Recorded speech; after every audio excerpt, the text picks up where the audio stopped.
That's what happens. Well, of course, I was going to ask you what's the Haps, but the Haps is the book. It is that is right? what the Haps are. If what's the Haps is code for what's happening and what's new. I mean, again, like I said, seriously, when I tell you that I'm the least hip brother, I mean it. Usually, I don't know.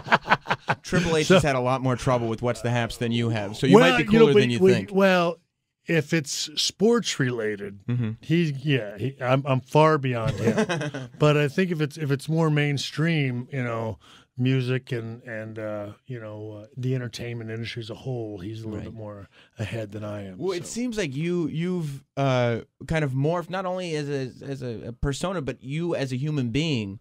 Where when I was growing up, you were this guy who didn't strike me as a sports person. You were the guy who wore sort of chaps and you danced your way to the ring. You had the long earrings, and then now I see you and you're sports, and you don't go to the ring unless you're wearing hunting gear, and you're a completely different dude. You've become like this manly man. Well, but I mean, I was, many years ago, I was, diving into all the things I guess you sort of wish you could be. I mean, who I am now, much to the, as you get older, you embracing who you really are, and that's obviously what I've done. I joke that I'm one of those guys. I'm going backwards. I'm going back to my my most basic instincts. But it really was. I mean, one of the things that's always amazed my parents and people that knew me growing up, sort of the character that I played over the years, because it was absolutely nothing like who I was as a real person. I mean, and funny, I was just talking to my son about it the other day as we were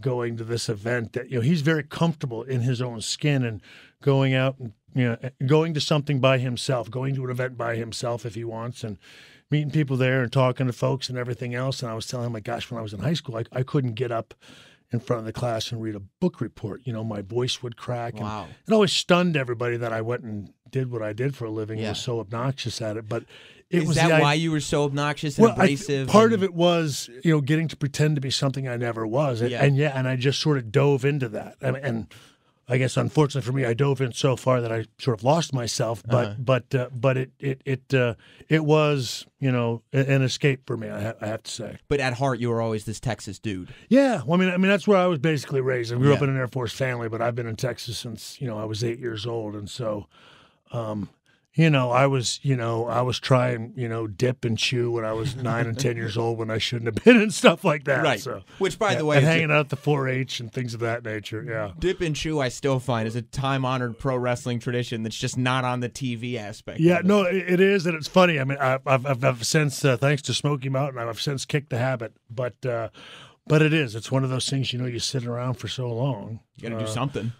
It's one of those things. It's a network time killer. I get to do something with my time as opposed to just sitting here watching the grass grow. And again, it was a bad habit for many years, and finally the Smoky Mountain folks helped me kick the habit of that, which is awesome.